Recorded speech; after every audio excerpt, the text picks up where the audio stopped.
दही भिंडी मसाला और भिंडी कीमा, भिंडी गोश्त की रेसिपी तो आप लोगों से शेयर कर चुकी हूँ, लेकिन आज जो रेसिपी आप लोगों से शेयर करूँगी निहायत आसान और बहुत शानदार रेसिपी है।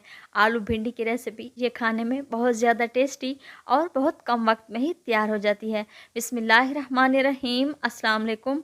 लाखों करोड़ों दरूद सलाम नबी करीम सल्लल्लाहु अलैहि वसल्लम पर और उनकी आल पर। मैं हूँ अनाबिया और वेलकम करती हूँ आपको अपने यूट्यूब चैनल चटखारे पकवान में। आज चटखारे पकवान में मैं बनाऊंगी आलू और भिंडी की बहुत ही मज़ेदार सी रेसिपी। तो आप लोगों ने वीडियो को एंड तक देखना है। वीडियो अच्छी लगे तो अपनी फैमिली और फ्रेंड्स में भी शेयर किया करें और चटखारे पकवान को भी सब्सक्राइब कर लें। और कमेंट्स बॉक्स में भी आप लोगों ने मुझे बताना है कि मेरी तरह किस किस को भिंडी का सालन पसंद है। तो चलते हैं हम अपने किचन में और अपनी जो आज की मज़ेदार सी रेसिपी भिंडी आलू बनाना स्टार्ट करते हैं। तो सबसे पहले मैंने यहाँ पर एक कढ़ाई ले ली है और उसमें मैं शामिल करूँगी आधा कप से थोड़ा सा ज़्यादा कुकिंग ऑयल और साथ साथ मैं इसमें शामिल कर दूँगी आधा चम्मच के बराबर सफ़ेद ज़ीरा। सफ़ेद ज़ीरा शामिल करने के बाद मैं इसको अच्छी तरह से फ्राई करूँगी। और जब सफ़ेद ज़ीरे की बहुत ही प्यारी सी खुशबू आने लगे तो आप इसमें 2 मीडियम साइज़ के आलू शामिल कर दें। आलू को मैंने छोटे टुकड़ों में कट कर लिया है। आलू को मैं अच्छी तरह से फ्राई कर लूँगी ताकि मज़ेदार से हमारा ये भिंडी मसाला बनकर तैयार हो जाए। ये देखिए आलू को मैंने अच्छे तरीके से फ्राई कर लिया है और अब मैं इसमें थोड़े से स्पाइसेस का इस्तेमाल करूँगी। आधा चम्मच के बराबर मैं इसमें नमक शामिल कर दूँगी और इसको अच्छी तरह से आलू को फ्राई कर लूँगी। आलू का जब तक थोड़ा सा कलर डार्क ना हो आप लोगों ने इसको अच्छे तरीके से फ्राई करते रहना है। ये देखिए माशाल्लाह से हमारे आलू अच्छे तरीके से फ्राई हो चुके हैं। और अब मैं इसमें शामिल कर रही हूँ 1 अदद प्याज जिसको मैंने बारीक सा चॉप कर लिया है। और साथ साथ मैं इसमें 2 अदद टमाटर शामिल करूंगी और 3 अदद जहाँ पर मेरे पास सब्ज मिर्च थी इनको भी मैंने बारीक सा चॉप कर लिया है ताकि बेहतरीन सा मसाला तैयार हो सके। ये देखिए मैंने इसमें प्याज टमाटर और सब्ज मिर्च शामिल कर दी हैं और अब मैं इसको अच्छे तरीके से मिक्स करूंगी। ये देखिए मैंने तमाम मसाले अच्छे तरीके से तैयार कर लिए हैं और ऑयल भी ऊपर आ चुका है। और अब मैं इसमें शामिल करूंगी भिंडी। भिंडी है यहाँ पर मेरे पास आधा किलो के बराबर जिसको मैंने धोने के बाद अच्छी तरह से खुश्क कर लिया था और इसको बारीक टुकड़ों में कट कर लिया है।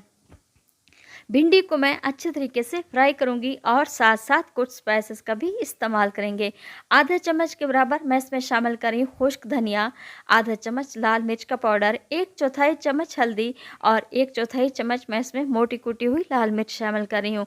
बस यही कम मसाले शामिल करने हैं और इन्हीं कम ही मसालों से हमारी ये बहुत ही चटपटी और बहुत ही करारी भिंडी बनकर तैयार होगी। ये देखिए मैंने इसको अच्छे तरीके से मिक्स कर लिया है और अब मैं इसमें शामिल कर रही हूँ सोया सॉस। 2 चम्मच के बराबर मैं इसमें सोया सॉस शामिल करूंगी और इसको अच्छी तरह से मिक्स कर दूंगी।